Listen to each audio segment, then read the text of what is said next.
Un curso de milagros. Libro de texto. Capítulo 21. Razón y percepción. Introducción. La proyección da lugar a la percepción. El mundo que ves se compone de aquello con lo que tú lo dotaste, nada más. Pero si bien no es nada más, tampoco es menos. Por lo tanto, es importante para ti. Es el testimonio de tu estado mental, la imagen externa de una condición interna. Tal como el hombre piense, así percibirá. No trates, por lo tanto, de cambiar el mundo, sino elige más bien cambiar de mentalidad acerca de él. La percepción es un resultado, no una causa. Por eso es por lo que el concepto de grados de dificultad en los milagros no tiene sentido. Todo lo que se contempla a través de la visión es sano y santo. Nada que se perciba sin ella tiene significado. Y donde hay significado hay caos. La condenación es un juicio que emites acerca de ti mismo, y eso es lo que proyectas sobre el mundo. Si lo ves como algo condenado, lo único que verás es lo que tú has hecho para herir al Hijo de Dios. Si contemplas desastres y catástrofes, es que has tratado de crucificarlo. Si ves santidad y esperanza, es que te has unido a la voluntad de Dios para liberarlo. Estas son las únicas alternativas que tienes ante ti.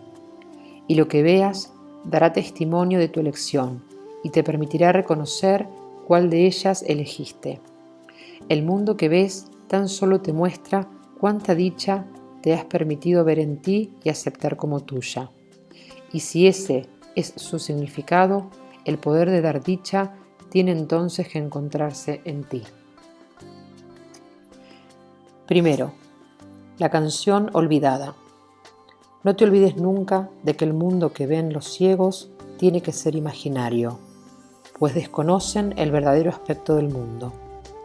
Tienen que inferir lo que se puede ver basándose en datos que son siempre indirectos y reformular sus deducciones según tropiezan y se caen debido a lo que no reconocieron o bien pasar sin sufrir daño alguno a través de puertas abiertas que ellos creían cerradas.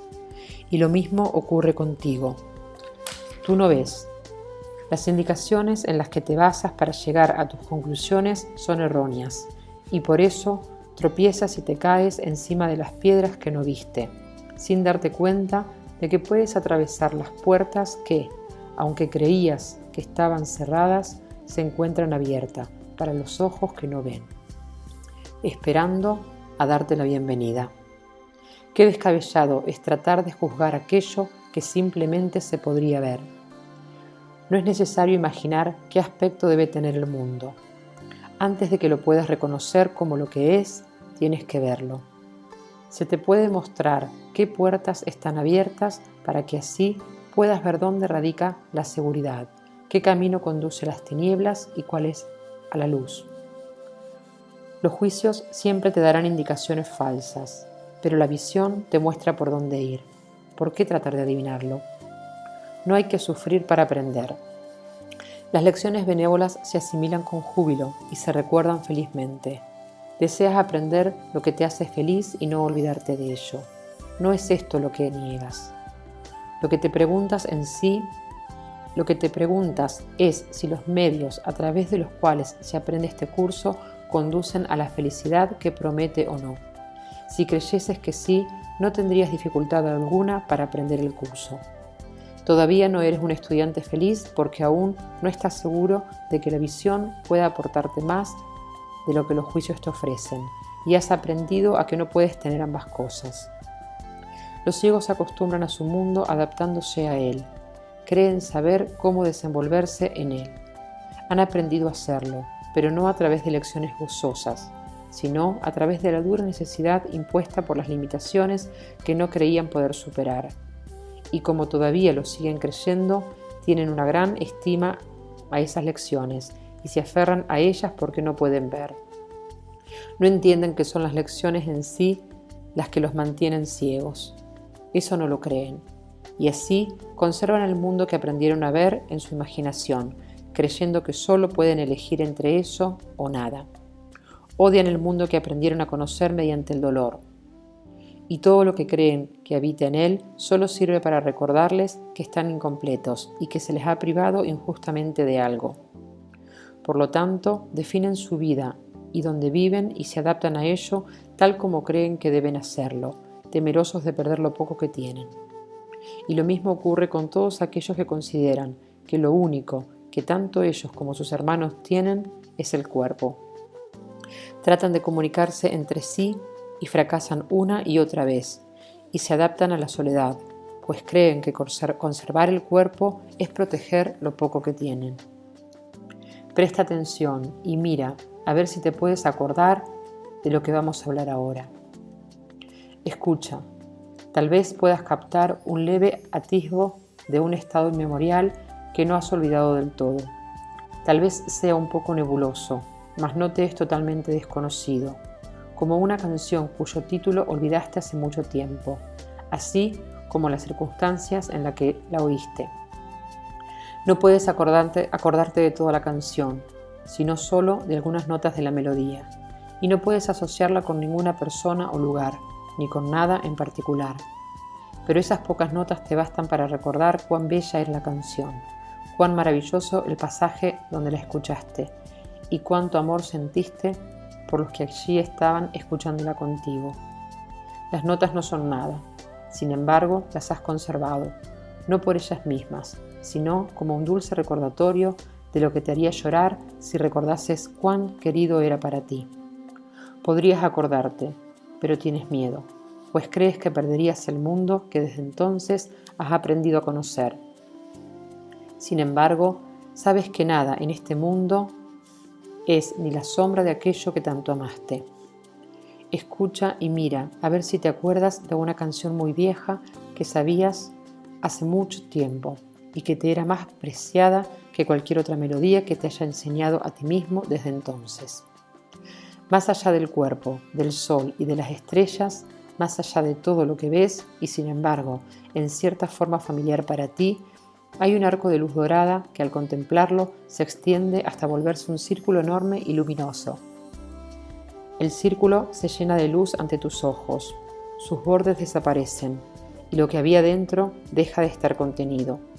La luz se expande y envuelve todo, extendiéndose hasta el infinito y brillando eternamente sin interrupciones ni límites de ninguna clase. Dentro de ella todo está unido en una continuidad perfecta.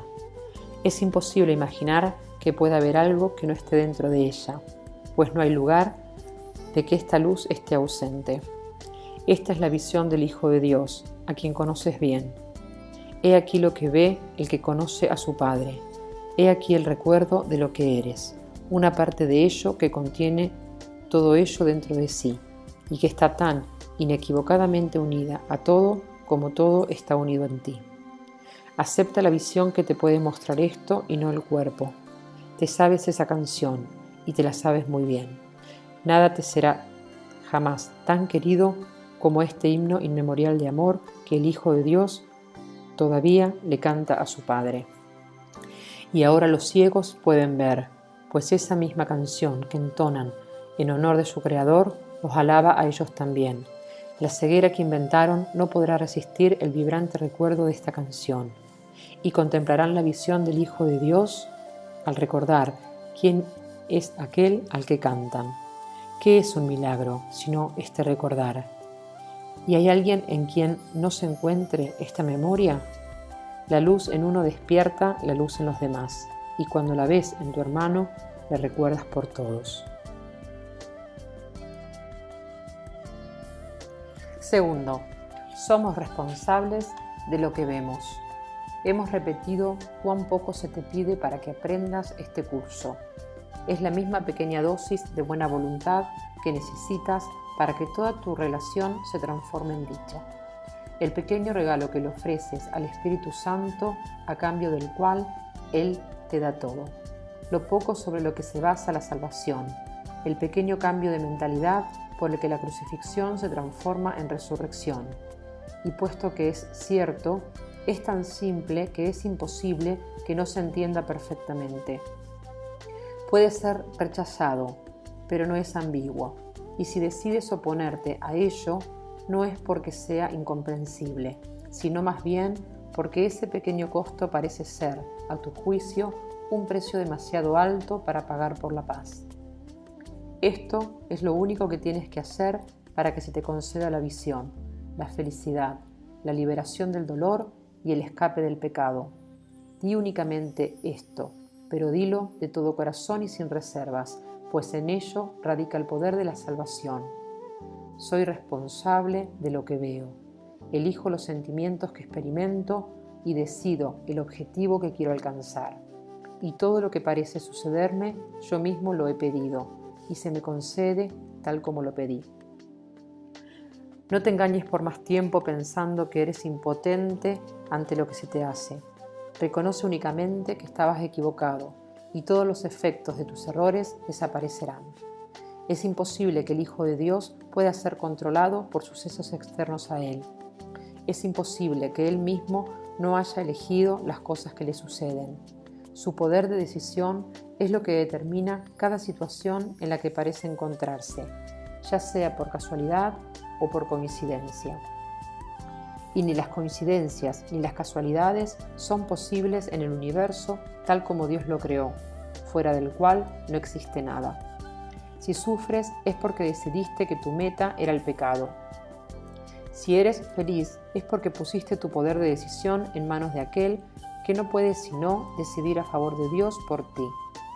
Este es el pequeño regalo que le ofreces al Espíritu Santo, y hasta esto Él te da para que te lo des a ti mismo, pues mediante este regalo se te concede el poder de liberar a tu Salvador para que Él, a su vez, te pueda dar la salvación a ti.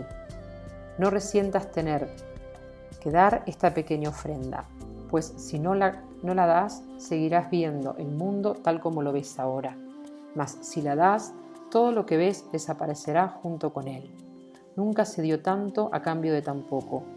Este intercambio se efectúa y se conserva en el instante santo.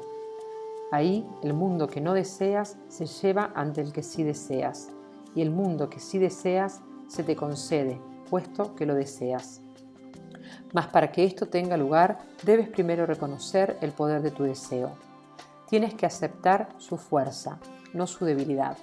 Tienes que percibir que lo que es tan poderoso como para construir todo un mundo puede también abandonarlo y puede asimismo aceptar corrección si está dispuesto a reconocer que estaba equivocado. El mundo que ves no es sino el testigo fútil de que tenías razón.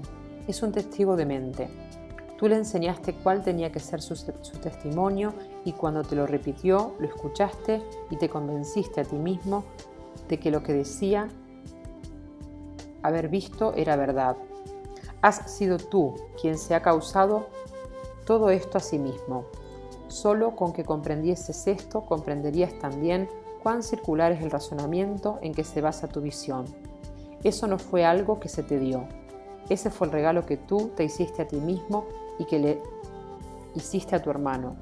Accede entonces a que se le quite y a que sea reemplazado por la verdad. Y a medida que observes el cambio que tiene lugar en él, se te concederá poder verlo en ti mismo. Tal vez no veas la necesidad de hacer esta pequeña ofrenda.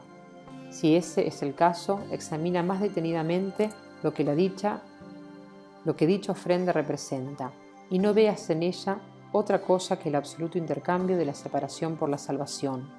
El ego no es más que la idea de que es posible que al Hijo de Dios le puedan suceder cosas en contra de su voluntad, y por ende en contra de la voluntad de su Creador, la cual no puede estar separada de la suya.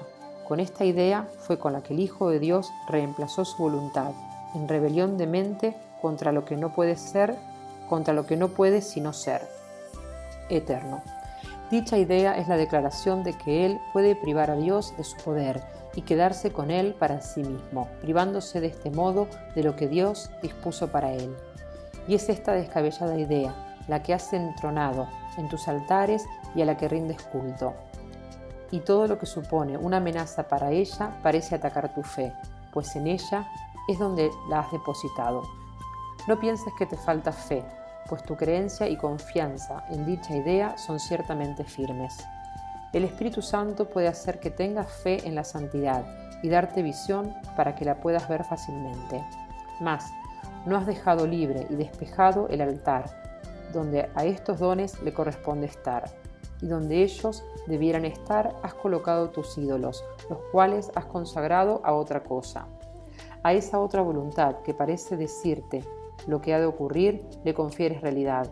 Por lo tanto, aquello que te demostraría lo contrario no puede por menos que parecerte irreal. Lo único que se te pide es que le hagas sitio a la verdad. No se te pide que inventes o que hagas lo que está más allá de tu entendimiento. Lo único que se te pide es que dejes entrar a la verdad, que ceses de interferir en lo que ha de acontecer de por sí y que reconozcas nuevamente la presencia de lo que creíste haber desechado.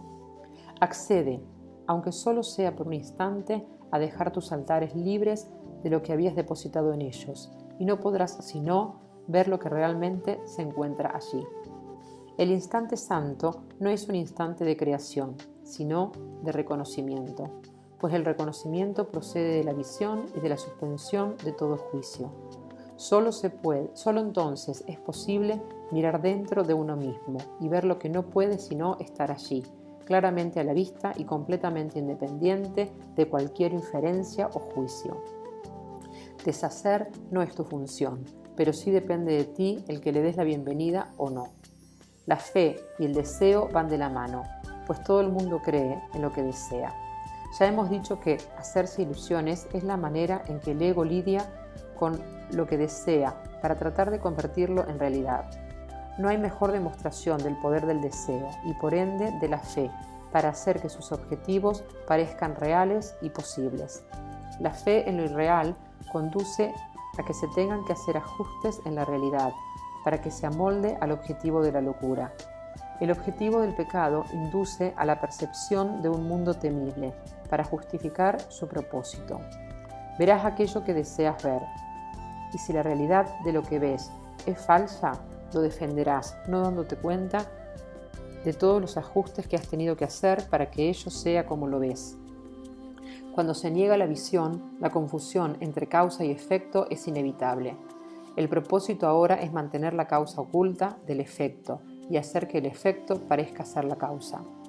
Esta aparente autonomía del efecto permite que se le considere algo independiente y capaz de ser la causa de los sucesos y sentimientos que su hacedor cree que el efecto suscita. Anteriormente hablamos de tu deseo de crear a tu propio creador y de ser el padre y no el hijo de él. Este es el mismo deseo. El hijo es el efecto que quiere negar a su causa. Y así, él parece ser la causa y producir efectos reales. Pero lo cierto es que no puede haber efectos sin causa, y confundir ambas cosas es simplemente no entender ninguna de las dos. Es tan esencial que reconozcas que tú has fabricado el mundo que ves, como que reconozcas que tú no te creaste a ti mismo, pues se trata del mismo error. Nada que tu creador no haya creado puede ejercer influencia alguna sobre ti, y si crees que lo que hiciste puede dictarte lo que debes ver y sentir, y tienes fe en que puede hacerlo, estás negando a tu creador y creyendo que tú te hiciste a ti mismo. Pues si crees que el mundo que construiste tiene el poder de hacer de ti lo que se le antoje, estás confundiendo padre e hijo, fuente y efecto. Las creaciones del hijo son semejantes a la de su padre, mas al crearlas, el hijo no se engaña a sí mismo pensando que él es independiente de su fuente. Su unión con ella es la fuente de su capacidad para crear. Aparte de esto, no tiene poder para crear, y lo que hace no significa nada, no altera nada en la creación. Depende enteramente de la locura de su hacedor y ni siquiera podría servir para justificarla. Tu hermano cree que él fabricó el mundo junto contigo. De este modo niega la creación, y cree, al igual que tú, que el mundo que fabricó lo engendró a él. De este modo niega haberlo fabricado. Mas la verdad es que tanto tú como él fuisteis creados por un Padre amoroso, que os creó juntos y como uno solo. Ve lo que prueba lo contrario, y estarás negando toda tu realidad. Reconoce en cambio que fuiste tú quien fabricó todo lo que aparentemente se interpone entre tú y tu hermano, y os mantiene separados al uno del otro, y a los dos de vuestro Padre, y tu instante de liberación habrá llegado. Todos los efectos de eso que hiciste desaparecerán, porque su fuente se habrá puesto al descubierto. La aparente autonomía de su fuente es lo que te mantiene prisionero. Ese es el mismo error que pensar que eres independiente de la fuente mediante la cual fuiste creado y que nunca has abandonado. Tercero, fe, creencia y visión. Todas las relaciones especiales tienen como meta el pecado, pues son tratos que se hacen con la realidad, a la que la aparente unión se adapta. No te olvides de esto. Hacer tratos es fijar límites, y no podrás sino odiar a cualquier hermano con el que tengas una relación parcial. Quizá trates de respetar el trato en nombre de lo que es justo, exigiendo a veces ser tú el que pague, aunque lo más frecuente es que se lo exijas al otro. Al hacer lo que es justo, pues, tratas de mitigar la culpabilidad que emana del propósito que aceptaste para la relación. Y por eso el Espíritu Santo tiene que cambiar su propósito para que sea de utilidad para Él e inofensiva para ti. Si aceptas este cambio, habrás aceptado la idea de hacerle sitio a la verdad. La fuente del pecado habrá desaparecido. Tal vez te imagines que todavía experimentas sus efectos, pero el pecado ha dejado de ser tu propósito y ya no lo quieres más. Nadie permite que su propósito sea reemplazado mientras todavía lo siga deseando, pues nada se quiere y se protege más que un objetivo que la mente haya aceptado. Lo perseguirá, sombría o felizmente, pero siempre con fe y con la perseverancia que la fe inevitablemente trae consigo. El poder de la fe jamás se puede reconocer si se deposita en el pecado, pero siempre se reconoce si se deposita en el amor. ¿Por qué te resulta tan extraño que la fe pueda mover montañas? En realidad, esa es una gran hazaña insignificante para semejante poder, pues la fe puede mantener al Hijo de Dios encadenado mientras Él crea que lo está. Mas cuando se libre de las cadenas, será simplemente porque habrá dejado de creer en ellas, al retirar su fe de la idea de que lo podían aprisionar y depositarla, en cambio, en su libertad. Es imposible tener fe en dos orientaciones opuestas. La fe que depositas en el pecado se la quitas a la santidad, y lo que le ofreces a la santidad se lo has quitado al pecado. La fe, la creencia y la visión son los medios por los que se alcanza el objetivo de la santidad.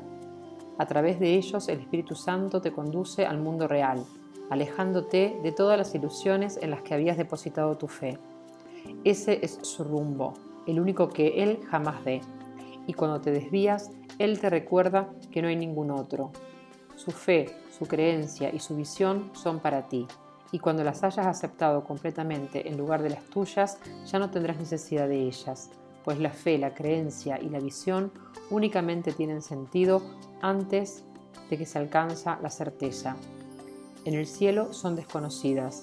El cielo, no obstante, se alcanza a través de ellas. No es posible que al Hijo de Dios le falte fe, pero sí puede elegir dónde desea depositarla. La falta de fe no es realmente falta de fe, sino fe que se ha depositado en lo que no es nada. La fe que se deposita en las ilusiones no carece de poder, pues debido a ello el Hijo de Dios cree ser impotente. De ese modo, no se es fiel a sí mismo, pero sí tiene gran fe en las ilusiones que abriga acerca de sí, mismo. Pues tú inventaste la fe, la percepción y la creencia a fin de perder la certeza y encontrar el pecado. Este rumbo de mente fue tu propia elección, y al depositar tu fe en lo que habías elegido, fabricaste lo que deseabas. El Espíritu Santo puede valerse de todos los medios que tú has empleado para ir en pos del pecado, pero tal como Él se vale de ellos, te alejan del pecado, porque su propósito apunta en dirección contraria. Él ve los medios que empleas, pero no el propósito para el que los inventaste. Su intención no es quitártelos, pues reconoce su valor y los ve como un medio de alcanzar lo que Él dispone para ti. Inventaste la percepción a fin de poder elegir entre tus hermanos e ir en busca del pecado con ellos. El Espíritu Santo ve la percepción como un medio de enseñarte que la visión de la relación santa es lo único que deseas ver, pues entonces depositarás toda tu fe en la santidad, al desearla y creer en ella por razón de tu deseo. La fe y la creencia se unen a la visión, ya que todos los medios que una vez sirvieron para los fines del pecado se canalizan ahora hacia la santidad, pues a lo que tú llamas pecado no es más que una limitación, y odias a todo aquel que tratas de reducir a un cuerpo porque le temes.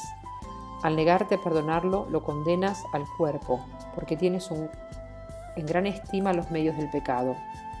Y así depositas tu fe y creencia en el cuerpo, pero la santidad quiere liberar a tu hermano y eliminar el odio eliminando el miedo, no en el nivel de los síntomas, sino de raíz.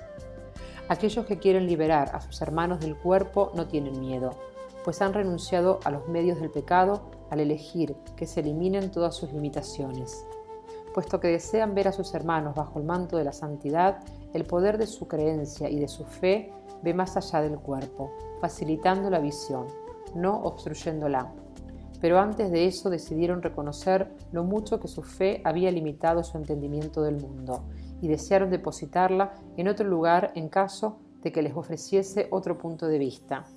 Los milagros que siguen a esta decisión nacen también de la fe, pues a todos aquellos que eligen apartar su mirada del pecado se les concede la visión y se les concede a la santidad, y se les conduce a la santidad. Aquellos que creen en el pecado deben pensar que el Espíritu Santo exige sacrificios, pues creen que esa es la manera de alcanzar su objetivo. Hermano, el Espíritu Santo sabe que el sacrificio no aporta nada. Él no hace tratos, y si intentas imponerle límites, lo odiarás porque tendrás miedo de él. El regalo que Él te ha hecho es mucho más valioso que cualquier otra cosa a este lado del cielo. El momento en que esto se ha de reconocer está al llegar. Une tu conciencia a lo que ya está unido. La fe que depositas en tu hermano puede lograrlo, pues aquel que ama el mundo lo está viendo por ti, sin ninguna mancha de pecado sobre él y envuelto en una inocencia tal que contemplarlo es contemplar la belleza del cielo.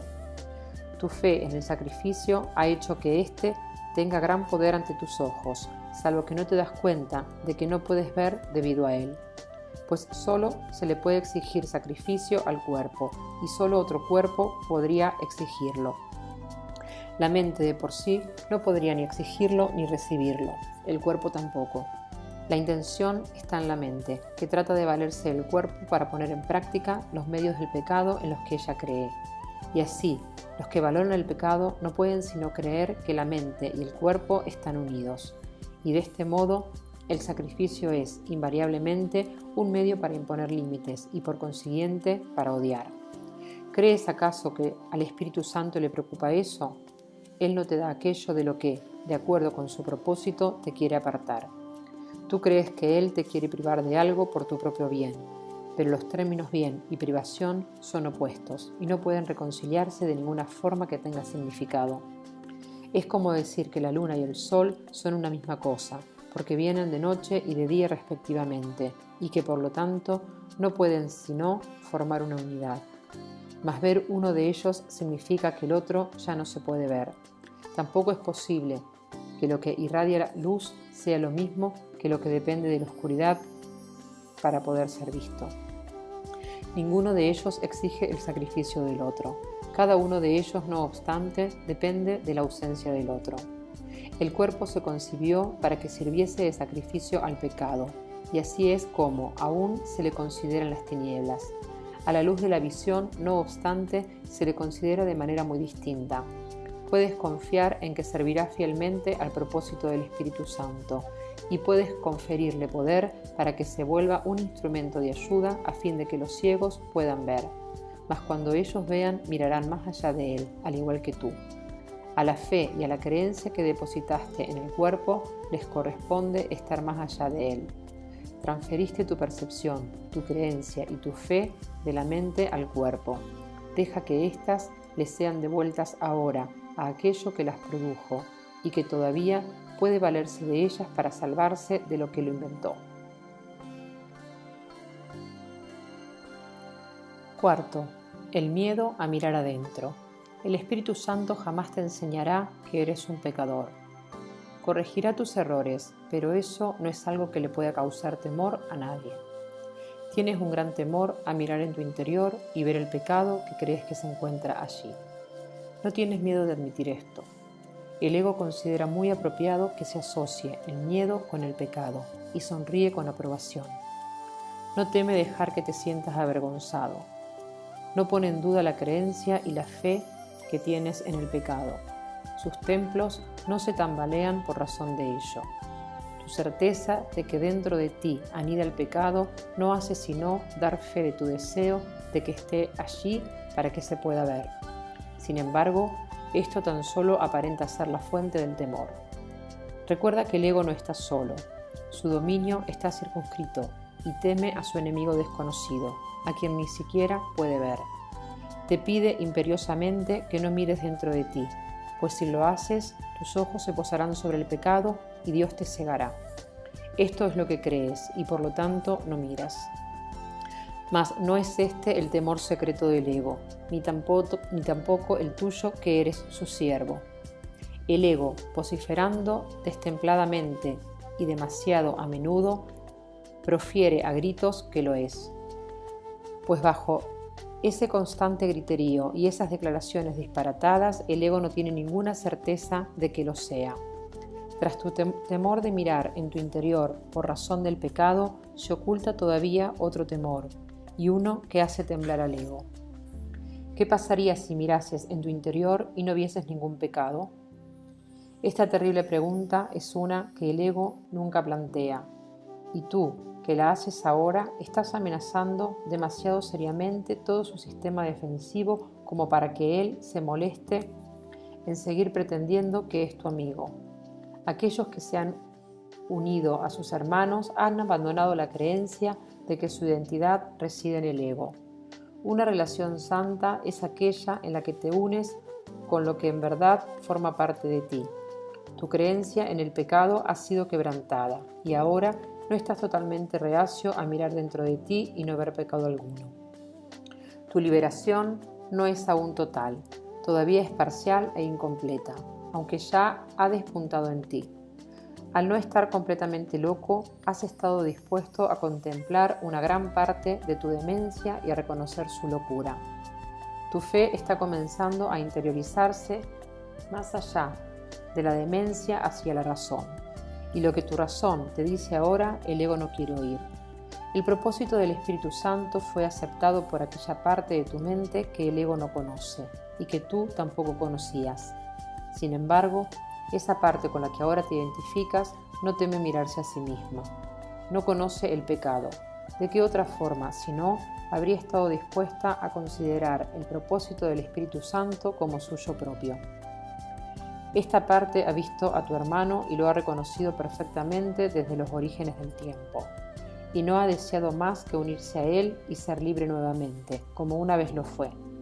Ha estado esperando el nacimiento de la libertad, la aceptación de la liberación que te espera.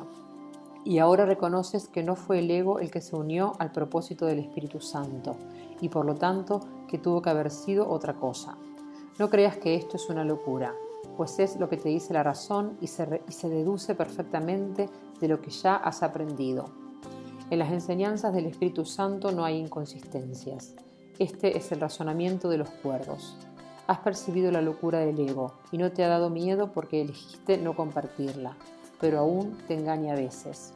No obstante, en tus momentos más lúcidos, sus desvaríos no producen ningún terror en tu corazón, pues te has dado cuenta de que no quieres los regalos que el ego te quitaría de rabia por su presuntuoso deseo de querer mirar adentro. Todavía quedan unas cuantas baratijas que parecen titilar y llamarte la atención. No obstante, ya no venderías el cielo por ellas. Y ahora el ego tiene miedo. Más de lo que él oye aterrorizado, la otra parte de tu mente lo oye como la más dulce melodía, el canto que añoraba oír desde que el ego se presentó en tu mente por primera vez. La debilidad del ego es su fortaleza. El himno de la libertad, el cual canta en alabanza de otro mundo, le brinda esperanzas de paz, pues recuerda al cielo y ve ahora que el cielo por fin ha descendido a la tierra, de donde el dominio del ego lo había mantenido alejado por tanto tiempo. El cielo ha llegado porque encontró un hogar en tu relación en la tierra, y la tierra no puede retener por más tiempo lo que se le ha dado al cielo como suyo propio. Contempla amorosamente a tu hermano y recuerda que la debilidad del ego se pone de manifiesto ante vuestra vista. Lo que el ego pretendía mantener separado se ha encontrado y se ha unido, y ahora contempla al ego sin temor. Criatura inocente de todo pecado, sigue el camino de la certeza jubilosamente. No dejes que la demente insistencia del miedo, de que la certeza reside en la duda, te detenga. Eso no tiene sentido. ¿Qué importa cuán imperiosamente se proclame? Lo que es insensato no cobra sentido porque se repite o se aclame. El camino de la paz está libre y despejado. Síguelo felizmente y no pongas en duda lo que no puede sino ser cierto.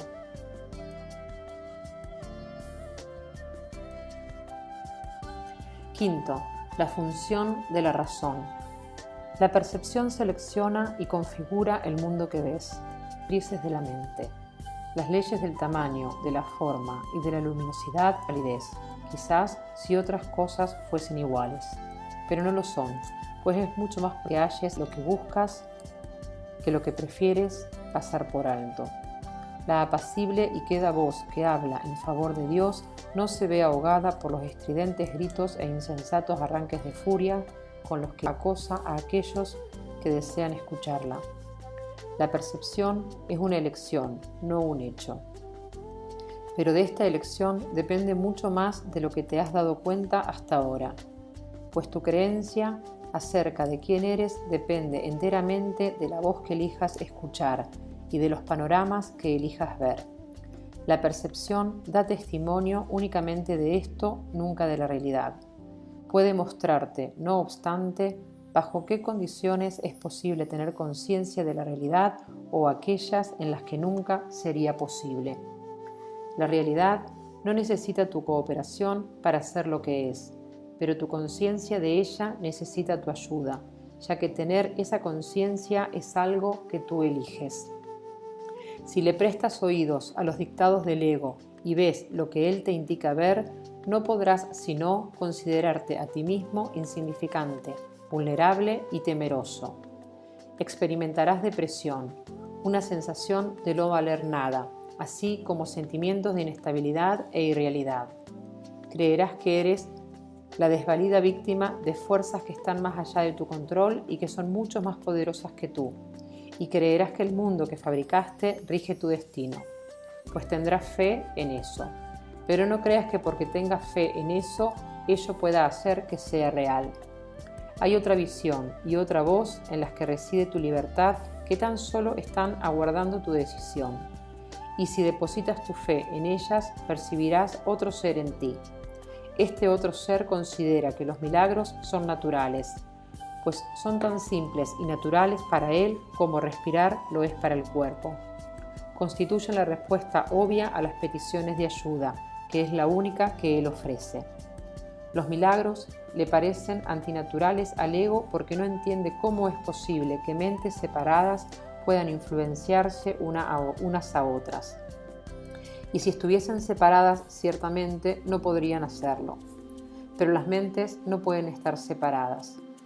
Este otro ser es perfectamente consciente de esto, y así reconoce que los milagros no afectan la mente de otro, sino la suya propia.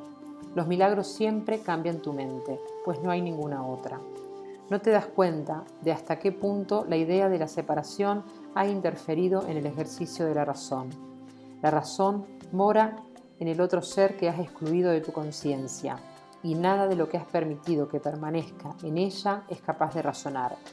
¿Cómo va a ser posible que aquel segmento de la mente que está desprovisto de razón pueda entender lo que es la razón o comprender la información que ésta le podría suministrar? De este segmento pueden surgir todo tipo de preguntas, pero dado que la pregunta básica solo puede proceder de la razón, él jamás la podrá plantear. Al igual que todo lo que procede de la razón, la pregunta básica es simple y obvia, si bien aún no se ha planteado, mas no creas que la razón no la podría contestar. El plan de Dios para tu salvación no se habría podido establecer sin tu voluntad y consentimiento. Tuvo que haber sido aceptado por el Hijo de Dios, pues lo que Dios dispone para Él no puede sino aceptarlo. Y Dios no dispone nada sin su Hijo, ni su voluntad depende del tiempo para consumarse. Por lo tanto, lo que se unió a la voluntad de Dios tiene que encontrarse en ti ahora, puesto que es eterno. Tienes que haber reservado un lugar en el que Espíritu Santo puede morar y donde ya se encuentra. Él tiene que haber estado ahí desde que surgió la necesidad de Él, la cual quedó satisfecha en ese mismo instante. Eso es lo que tu razón te diría, si escuchases. Mas es claro que ese no es el razonamiento del ego. El hecho de que la naturaleza de tu razón le sea ajena al ego es prueba de que no hallarás la respuesta en él. No obstante, si esto es así, dicha respuesta tiene que existir. Y si existe para ti y su propósito es tu libertad, debes ser libre de encontrarla. El plan de Dios es muy simple. Nunca es indirecto ni se derrota a sí mismo. Dios no tiene otros pensamientos, excepto los que extienden su ser, y en esto tu voluntad tiene que estar incluida. Así pues, debe haber una parte en ti que conoce su voluntad y la comparte. No tiene sentido preguntar si lo que tiene que ser como es, lo es. Pero sí tiene sentido preguntar por qué no eres consciente de lo que no puede, sino ser como es, pues debe haber una respuesta para ello si al plan de Dios para tu salvación no le falta nada. Y no puede faltarle nada porque su fuente no conoce la incompleción. ¿Y dónde podría encontrarse la respuesta si no en la fuente? ¿Y dónde estás tú, si no allí donde se encuentra esa misma respuesta? Tu identidad, que es un efecto tan verdadero de esa fuente como lo es la respuesta, tiene por lo tanto que estar unida a ella y ser lo mismo que ella. Por supuesto que sabes esto y mucho más que esto, pero cualquier parte del conocimiento supone una amenaza tan seria para la disociación como todo el conocimiento en sí. Y dispondrás de todo el conocimiento con cualquier parte de él. He aquí la parte que tú puedes aceptar. Puedes ver lo que la razón te señala, porque los testigos a su favor son inequívocos. Solo aquellos que son completamente dementes podrían hacer caso omiso de ellos, y tú ya has dejado atrás esa etapa.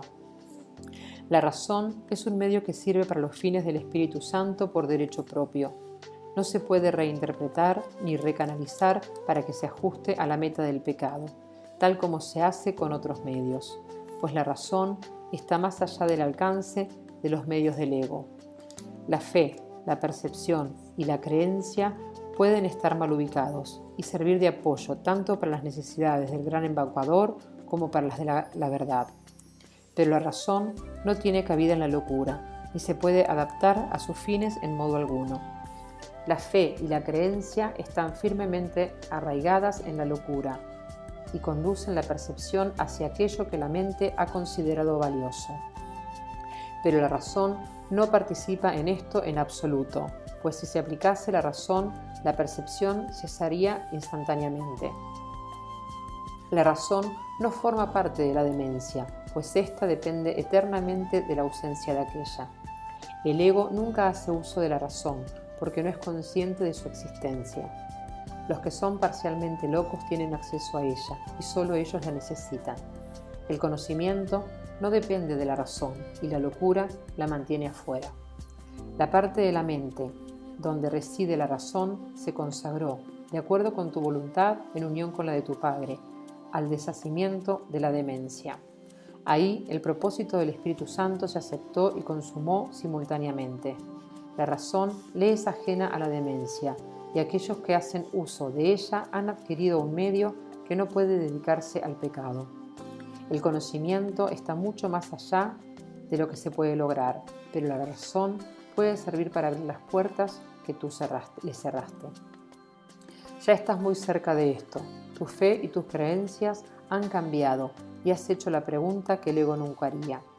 ¿No te dice tu razón ahora que la pregunta debe haber emanado de algo que tú no conoces, pero que aún así debe ser parte de ti?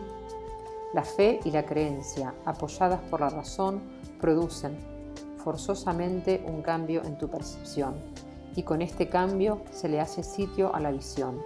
La visión se extiende más allá de sí misma, tal como lo hacen el propósito al que sirve, así como todos los medios para su consecución.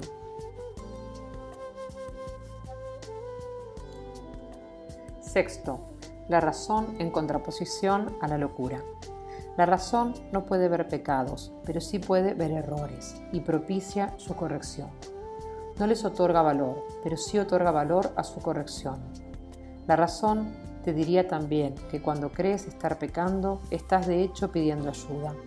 No obstante, si no aceptas la ayuda que estás pidiendo, tampoco creerás que puedes darla. De modo que no la darás, y así no renunciarás a esa creencia, pues cualquier clase de error que no haya sido corregido te engaña con respecto al poder que reside en ti para llevar a cabo la corrección.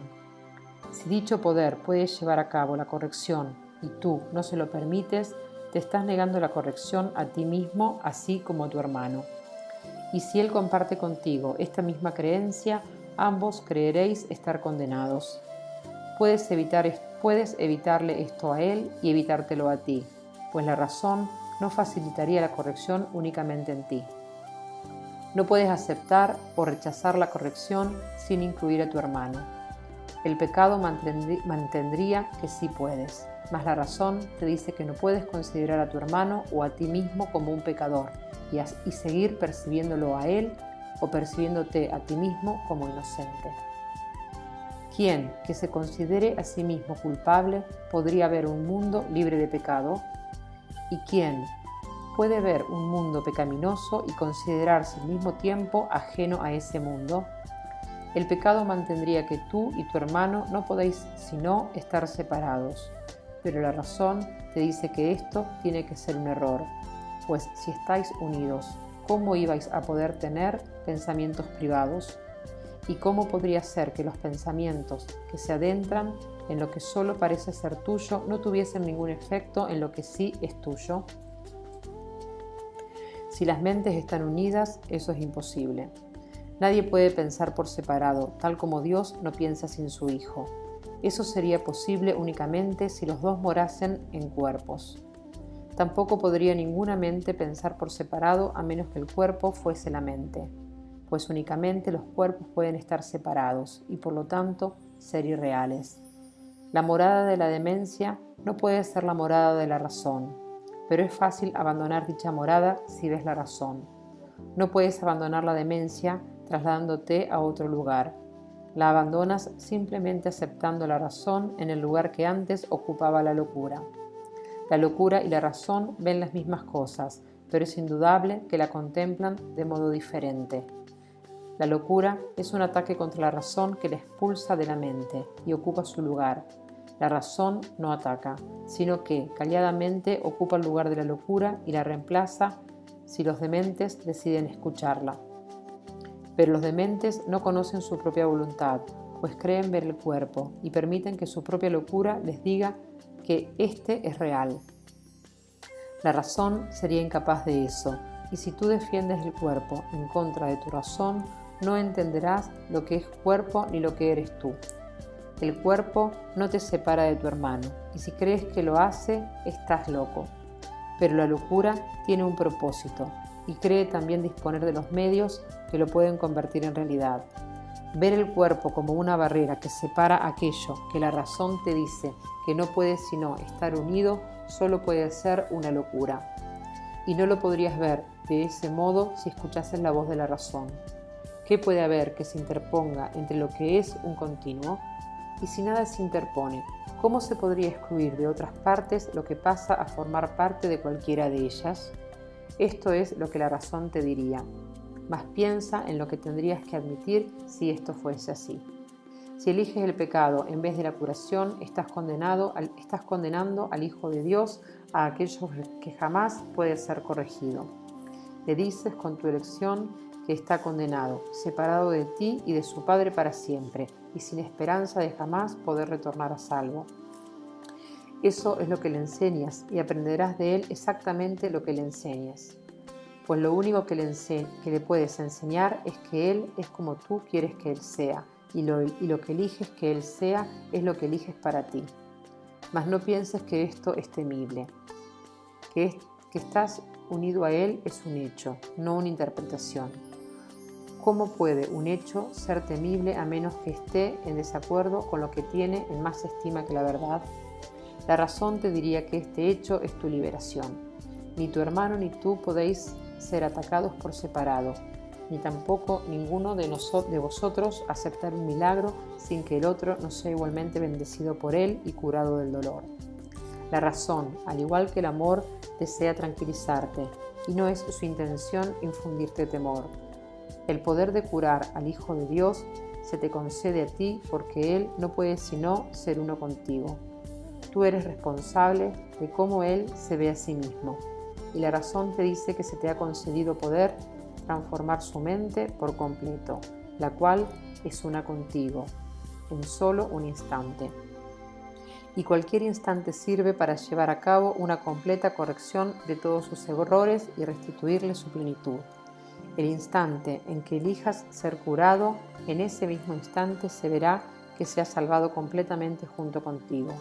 Se te ha dado la razón para que entiendas que esto es así, pues la razón, que es tan benévola como la finalidad para la que se emplea, te aleja constantemente de la locura y te conduce hacia el objetivo de la verdad. Y ahí te desharás de la carga que supone negar la verdad. Y esa es la carga que es terrible, no la verdad. Es el hecho de que tú y tu hermano estáis unidos. En el hecho de que tú y tu hermano estáis unidos reside vuestra salvación, el regalo del cielo, no el del miedo. ¿Consideras acaso que el cielo es una carga para ti? En la locura lo es. Sin embargo, lo que la locura ve tiene que ser disipado por la razón. La razón te asegura que el cielo es lo que quieres y lo único que quieres. Escucha a aquel que te habla con raciocinio y que pone tu razón en armonía con la suya.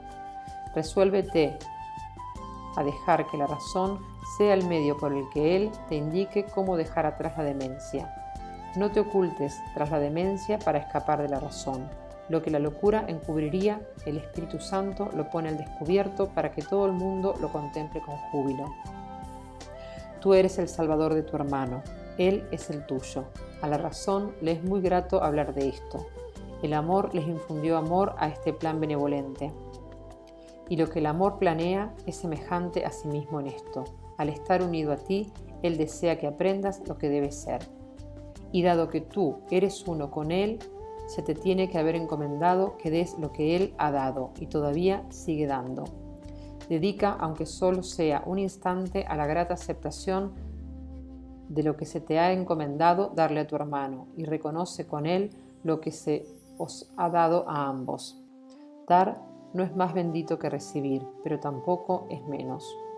Al Hijo de Dios se le bendice siempre cual uno solo, y a medida que su gratitud llega hasta ti que le bendijiste, la razón te dirá que es imposible que tú estés excluido de la bendición. La gratitud que Él te ofrece te recuerda las gracias que tu Padre te da por haberlo completado a Él, y la razón te dice que sólo así puedes entender lo que tú debes ser. Tu Padre está tan cerca de ti como tu hermano. Sin embargo, ¿qué podría estar más cerca de ti que tu propio ser? El poder que ejerces sobre el Hijo de Dios no supone una amenaza para su realidad. Por el contrario, solo da testimonio de ella. Y si Él ya es libre, ¿dónde podría radicar su libertad sino en Él mismo? ¿Y quién podría encadenarle sino Él a sí mismo cuando se niega a la libertad?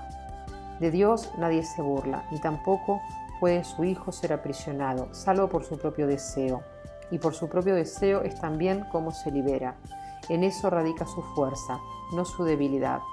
Él está a merced de sí mismo, y cuando elige ser misericordioso, en ese momento se libera. mas cuando elige condenarse a sí mismo, se convierte en un prisionero que, encadenado, espera su propio perdón para poderse liberar. Séptimo, la última pregunta que queda por contestar. ¿No te das cuenta de que todo tu sufrimiento procede de la extraña creencia de que eres impotente? Ser impotente es el precio del pecado. La impotencia es la condición que impone el pecado, el requisito que exige para que se pueda creer en él. Solo los impotentes podrían creer en el pecado.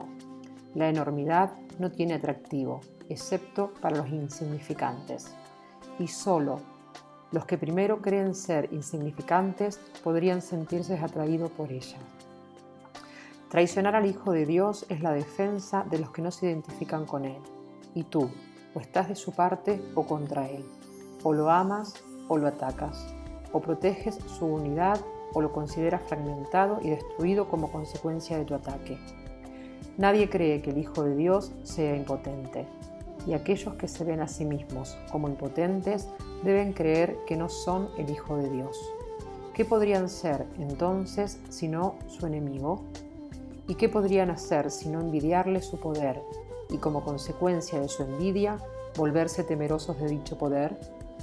Estos son los siniestros, los silenciosos y atemorizados, los que se encuentran solos e incomunicados y los que, temerosos de que el poder del Hijo de Dios los aniquile de un golpe, levantan su impotencia contra Él. Se unen al ejército de los impotentes para liberar su guerra de venganza, amargura y rencor contra Él, a fin de que Él se vuelva uno con ellos. Y puesto que no saben que son uno con Él, no saben a quién odian. Son en verdad un ejército lamentable, cada uno de ellos tan capaz de atacar a su hermano o volverse contra sí mismo, como de recordar que una vez todos creyeron tener una causa común. Los siniestros dan la impresión de estar frenéticos, de ser vociferantes y fuertes, mas no saben quién es su enemigo, sino solo que lo odian. El odio los ha congregado, pero ellos no se han unido entre sí, pues si lo hubieran hecho, no serían capaces de abrigar odio. El ejército de los impotentes se desbanda en presencia de la fortaleza.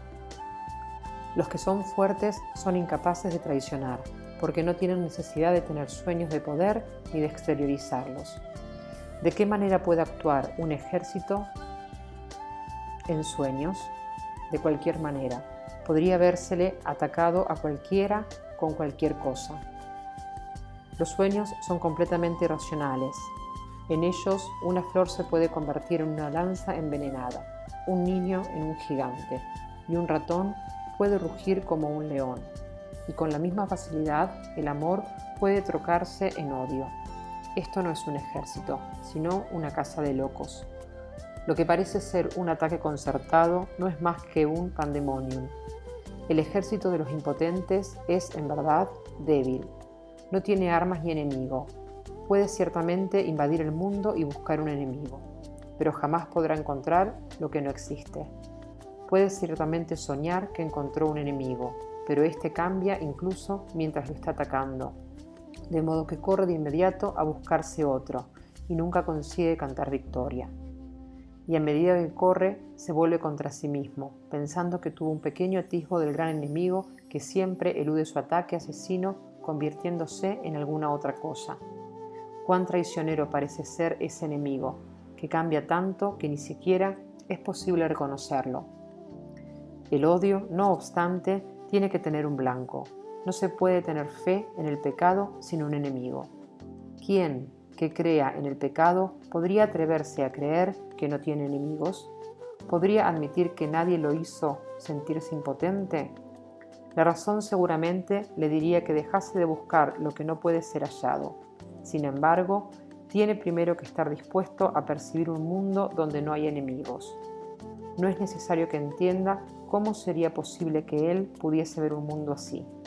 Ni siquiera debería tratar de entenderlo, pues si pone su atención en lo que no puede entender, no hará sino agudizar su sensación de impotencia y dejar que el pecado le diga que su enemigo debe ser el mismo. pero deja que se haga a sí mismo las siguientes preguntas con respecto a las cuales tienes que tomar una decisión para que esto se lleve a cabo por él. ¿Deseo un mundo en el que gobierne yo en lugar de uno que me gobierne a mí? ¿Deseo un mundo en el que soy poderoso en lugar de uno en el que soy impotente? ¿Deseo un mundo en el que no tengo enemigos y no puedo pecar? ¿Y deseo ver aquello que negué porque es la verdad? Tal vez ya hayas contestado las 3 primeras preguntas, pero todavía no has contestado la última, pues esta aún parece temible y distinta de las demás. Mas la razón te aseguraría que todas ellas son la misma. Dijimos que en este año se haría hincapié en la igualdad de las cosas que son iguales. Esta última pregunta, verdad, la última, acerca de la cual tienes que tomar una decisión, todavía parece encerrar una amenaza para ti que las otras ya no poseen. Y esta diferencia imaginaria da testimonio de tu creencia de que a lo mejor la verdad en el enemigo con el que aún te puedes encontrar. En esto parece residir, pues, la última esperanza de encontrar pecado y de no aceptar el poder. No olvides que la elección entre el pecado y la verdad, o la impotencia y el poder, es la elección entre atacar y curar, pues la curación emana del poder y el ataque de la impotencia. Es imposible que quieras curar a quien atacas, y el que deseas que sane tiene que ser aquel que decidiste que estuviese a salvo del ataque. ¿Y qué otra cosa podría ser una decisión sino la elección entre verle a través de los ojos del cuerpo o bien permitir que te sea revelado a través de la visión? La manera en que esta decisión da lugar a sus efectos no es tu problema, pero tú decides lo que quieres ver. Este es un curso acerca de causas, no de efectos. Considera detenidamente qué respuesta vas a dar a esta última pregunta que todavía no has contestado y deja que la razón te diga que debe ser contestada y que su contestación reside en las otras 3. Te resultará evidente entonces que cuando observes los efectos del pecado en cualquiera de sus formas, lo único que necesitarás hacer es simplemente preguntarte a ti mismo lo siguiente: ¿es esto lo que quiero ver? ¿Es esto lo que deseo? Esta es tu única decisión, la base de lo que ocurre. No tiene nada que ver con la manera en que ocurre, pero sí con el porqué. Pues sobre esto tienes control, y si eliges ver un mundo donde no tienes enemigo y donde no eres impotente, se te proveerán los medios para que los veas. ¿Por qué es tan importante esta última pregunta? La razón te dirá por qué. Es igual a las otras 3, salvo en lo que respecta al tiempo. Las otras son decisiones que puedes tomar, volverte atrás y luego volver a tomar. Pero la verdad es constante e implica un estado en el que las vacilaciones son imposibles. Puedes desear un mundo en el que tú gobiernas y no uno que te gobierne a ti, y luego cambiar de parecer. Puedes desear intercambiar tu impotencia por poder, y luego perder ese deseo cuando un ligero destello de pecado te atrae. Y puedes desear ver un mundo incapaz de pecar, y sin embargo, permitir que un enemigo te tiente a usar los ojos del cuerpo y a cambiar de parecer. El contenido de todas esas preguntas es el mismo, pues cada una de ellas te pregunta si estás dispuesto a intercambiar el mundo del pecado por lo que el Espíritu Santo ve, puesto que es esto lo que el mundo del pecado niega. Los que ven el pecado, por lo tanto, están viendo la negación del mundo real. Sin embargo, la última pregunta suma a tu anhelo de querer ver el mundo real el deseo de permanencia, de tal forma que ese deseo se convierta en el único que tengas. Si contestas esta última pregunta con un sí, añades sinceridad a las decisiones que ya has tomado con respecto a las demás, pues solo entonces habrás renunciado a la opción de poder cambiar de parecer nuevamente. Cuando eso deje de interesarte, las otras preguntas quedarán perfectamente contestadas. ¿Por qué crees que no estás seguro de que las otras preguntas hayan sido contestadas? ¿Sería acaso necesario plantearlas con tanta frecuencia si ya se hubiesen contestado? Hasta que no se haya tomado la decisión final, la respuesta será a la vez un sí y un no. pues has contestado sí sin darte cuenta de que sí tiene que significar que no has dicho no. Nadie decide en contra de su propia felicidad, pero puede hacerlo si no se da cuenta de que eso es lo que está haciendo. Y si él ve su felicidad como algo que cambia constantemente, es decir, ahora es esto, luego otra cosa, y más tarde una sombra elusiva que no está vinculada a nada, no podrá sino decidir en contra de ella. La felicidad elusiva, la que cambia de forma según el tiempo o el lugar, es una ilusión que no significa nada. La felicidad tiene que ser constante, porque se alcanza mediante el abandono del deseo de lo que no es constante.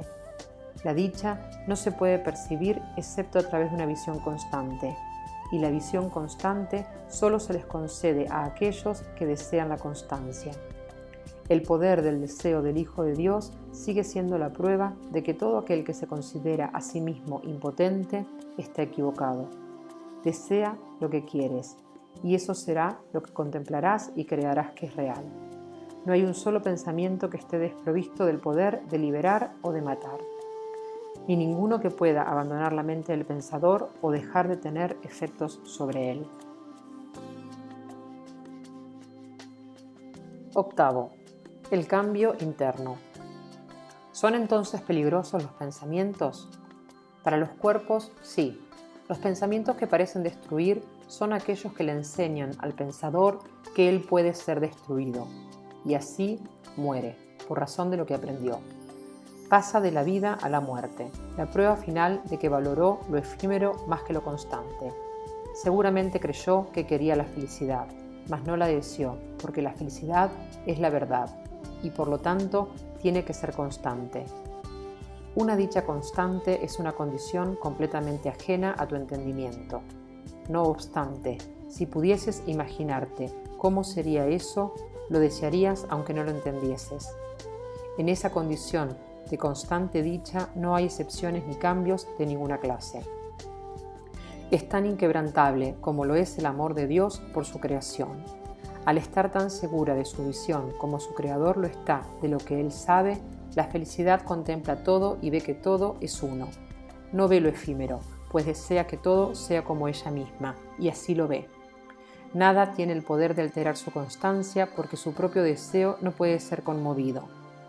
Les llega a aquellos que comprenden que la última pregunta es necesaria para que las demás puedan ser contestadas, del mismo modo en que la paz tiene que llegarles a quienes eligen curar y no juzgar. La razón te dirá que no puedes pedir felicidad de una manera inconsistente, pues si lo que deseas se te concede y la felicidad es constante, no necesitas pedirla más que una sola vez para gozar de ella eternamente. Y si siendo lo que es no gozas de ella siempre, es que no la pediste. Pues nadie deja de pedir lo que desea a lo que cree que tiene la capacidad de concedérselo. Tal vez esté equivocado con respecto a lo que pide, dónde lo que pide y a qué se lo pide. No obstante, pedirá porque desear algo es una solicitud, una petición, hecha por alguien a que Dios mismo nunca dejaría de responder. Dios ya le ha dado todo lo que Él realmente quiere, mas aquello de lo que no está seguro, Dios no se lo puede dar. Pues mientras siga estando inseguro, es que no lo desea realmente, y la dación de Dios no podría ser completa a menos que se reciba. Tú, que completas la voluntad de Dios y que eres su felicidad, tú, cuya voluntad es tan poderosa como la suya, la cual es un poder que no puedes perder ni en tus ilusiones. Piensa detenidamente por qué razón no has decidido todavía cómo vas a contestar la última pregunta. Tu respuesta a las otras te ha ayudado a estar parcialmente cuerdo. Es la última, no obstante, la que realmente pregunta si estás dispuesto a estar completamente cuerdo. ¿Qué es el instante santo sino el llamamiento de Dios a que reconozcas lo que Él te ha dado? He aquí el gran llamamiento a la razón, a la conciencia de lo que siempre está ahí a la vista, a la felicidad que podría ser siempre tuya. He aquí la paz constante que podrías experimentar siempre. He aquí, revelado ante ti, lo que la negación ha negado. Pues aquí la última pregunta ya está contestada y lo que pides concedido. Aquí el futuro es ahora, pues el tiempo es impotente ante tu deseo de lo que nunca ha de cambiar. Pues has pedido que nada se interponga entre la santidad de tu relación y tu conciencia de esa santidad.